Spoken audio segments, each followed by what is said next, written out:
UGC की नई guidelines पर जिस तरह से सुप्रीम कोर्ट के द्वारा रोक लगाई गई, अब उसको बहाल कराने के लिए या उस फैसले के खिलाफ जो है ओबीसी वर्ग के छात्र सड़कों पर उतर आए हैं। ओबीसी वर्ग के लोग जो है विरोध प्रदर्शन कर रहे हैं। जो लोग इस बिल के खिलाफ हैं, हम सब उनके खिलाफ हैं। आप जानते होंगे कि ये जो कॉलेजियम का सिस्टम है, इसमें जो ब्राह्मण बनिया जो बैठे हुए हैं, जो ये तय करते हैं कि इस देश में कौन सा कानून लागू होगा कौन सा नहीं, तो बहुत सारे लोग तो कोर्ट के खिलाफ भी बोलने लगे हैं। इस देश में पहली बार ये हो रहा है कि सुप्रीम कोर्ट के खिलाफ भी लोगों ने आवाज़ उठाना शुरू कर दिया है। हम सब ये भी जानते हैं कि सरकार जो बिल लेकर आई है, इस देश के जो सवर्ण हैं, जो सवर्ण विश्वविद्यालय में बैठे हैं, यही दिल्ली विश्वविद्यालय जहाँ मैं खड़ा हूँ, इसमें 92 कॉलेज हैं, 92 कॉलेज हैं, जिनमें कम से कम 90 जो है प्रिंसिपल जो है सवर्ण समाज के हैं। तो उसमें जब पदेन अध्यक्ष जो है विश्वविद्यालय या कॉलेज का आदमी बनना था, तो सवर्ण नहीं बनता, उससे क्या दिक्कत थी। इस देश में बहुत सारे लोगों के खून में ये शामिल हो गया है कि वो अन्याय करेंगे,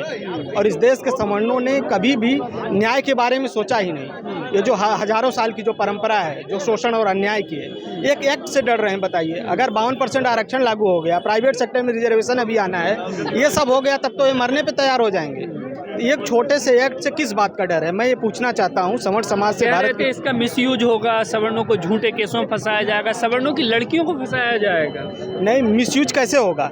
इस तरह तो लोग कहते हैं SC/ST एक्ट का मिसयूज हो रहा है, दहेज प्रथा वाले कानून का मिसयूज हो रहा है, और इस देश में सबसे ज़्यादा UAPA का मिसयूज हो रहा है। दरअसल ये आंकड़े नहीं है, कहीं 1-2 मामले हुए होंगे जहां किसी कानून का मिसयूज किया गया होगा, लेकिन कानून तो सबकी सुरक्षा के लिए है। भाई मिसयूज करेगा तो 420 में आपको केस करने का भी तो ये अदालत मौका देती है। आप क्यों डर रहे हैं? आप दरअसल केस से इसलिए डरते हैं क्योंकि आपके जहन में शामिल है कि आप अन्याय करेंगे। भाई कोई सवर्ण व्यक्ति ये क्यों सोचकर बैठा है कोई भेदभाव करेगा, उसके ऊपर केस होगा। जैसे आप कह रहे हैं कि लड़की कह रही है कि उसे फंसा दिया जाए, कैसे फंसाया जाएगा? उसके लिए तो महिलाओं के लिए अलग से वुमेन सेल बनाई गई है विश्वविद्यालय के अंदर, जो बहुत अच्छे तरीके से काम करती है। इस देश में एक ऐसा समुदाय है पिछड़ा। अभी योगेंद्र यादव ने कल बहुत ही शानदार बयान दिया कि जब OBC आता है तो सिंहासन हिलने लगता है। तो कुछ लोगों के सिंहासन के पाए उखड़ चुके हैं। यही तो दिक्कत थी। उन्होंने कहा कि इसमें OBC वर्ग को क्यों जोड़ लिया?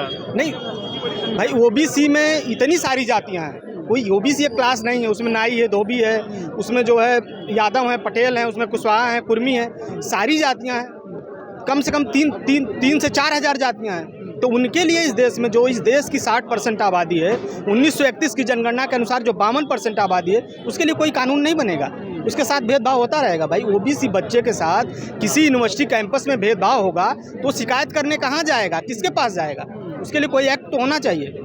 मैं बस एक सवाल पूछना चाहता हूँ कि सवर्ण समाज से पूछना चाहता हूँ कि उस समाज के बच्चों ने कैसे तय कर लिया कि किसी के साथ भेदभाव करेंगे? उनके जहन में ये बात कैसे आई वो भेदभाव करेंगे और उनके ऊपर कार्रवाई होगी? इसका मतलब हम सब जानते हैं कि पायल तड़वी से लेकर रोहित वेमुला, मुत्तू, तमाम लोगों ने आत्महत्याएं की हैं। किसकी वजह से की हैं? मुझे बस 5 उदाहरण आप दे दीजिए। किसी दलित पिछड़े OBC बच्चे ने किसी सवर्ण बच्चे का यूनिवर्सिटी कैंपस में शोषण किया हो और उसने आत्महत्या कर ली हो। एक उदाहरण कोई दे दे तो मैं मान लूंगा कि एक नहीं आना चाहिए। नहीं भैया, मतलब कहाँ भेदभाव है?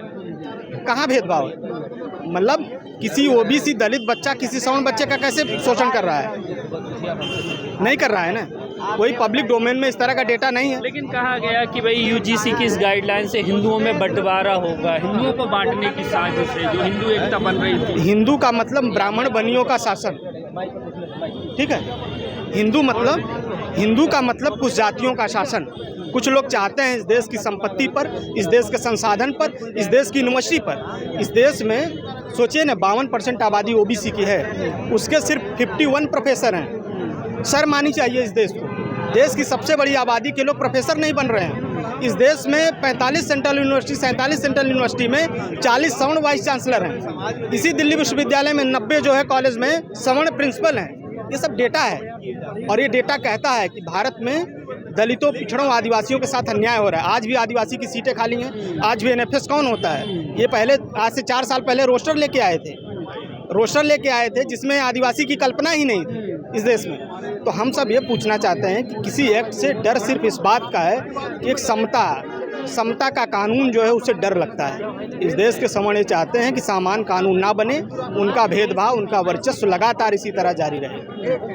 बहुजन समाज के जो नेताओं का रुख था वो आपको कैसा लगा? तमाम लोग सोशल मीडिया पर लिख रहे थे, उन लोगों ने, वो लोग भी जो है इसकी पैरवी नहीं कर रहे हैं। मैं अभी बहुजन नेताओं पे इसलिए नहीं आना चाहता हूँ क्योंकि मैं जानता हूँ कि ये बिल सरकार लेकर आई है और कोर्ट में जब डिफेंड करना था तो इस सरकार के वकीलों ने डिफेंड नहीं किया, क्योंकि ये सरकार दलित विरोधी है, ये सरकार आदिवासी विरोधी है। कहीं हसदेव का जंगल काटा जा रहा है, तो कहीं दलितों को मारा जा रहा है, कहीं दलितों के घर उजाड़े जा रहे हैं, तो कहीं ओबीसी के खिलाफ कानून बनाया जा रहा है। तो इस सरकार की जिम्मेदारी है ना भाई। विपक्ष तो है, विपक्ष को बोलना चाहिए। मैं उम्मीद करता हूं कि विपक्ष के जो बहुजन लीडर हैं वो कम से कम बोलें। प्रोफेसर राम गोपाल जी का बड़ा शानदार बयान था कि जो लोग सड़कों पर निकल कर, कुछ लोग बोले, हाँ, सड़कों पर निकल कर जो लोग विरोध कर रहे हैं और जिनका विरोध कर रहे हैं, अगर वो लोग निकल गए तो क्या होगा? ये जो आज लोग आए हैं, ये लोग अगर निकल गए तो क्या होगा? इस देश के 90% जो बहुजन है वो अगर सड़क पे आएंगे तो और लोग कहाँ जाएंगे? जब सुप्रीम कोर्ट ने इस पर स्टे लगाई तो चित्रा त्रिपाठी कह रही थी कि भाई ब्राह्मण ठाकुर बनिया जीत गए और बंटवारा करने वाले हार गए। तो वही तो कह रहे हैं भाई, कॉलेजियम में कौन लोग हैं? वो कुणाल कामरा की एक कॉमेडी का वीडियो बहुत घूम रहा है कि कोई ऐसी कमेटी बना दो जिसमें ब्राह्मण ना हो, तो बना कर ही दिखाएं पहले। हम भी पूछना चाहते हैं इस भारत की कोर्ट में कौन लोग हैं, कौन लोग तय कर रहे हैं कि इनके लिए अधिकार बनेंगे, इनके लिए कानून बनेंगे। तो कोर्ट से भी सवाल पूछा जाना चाहिए।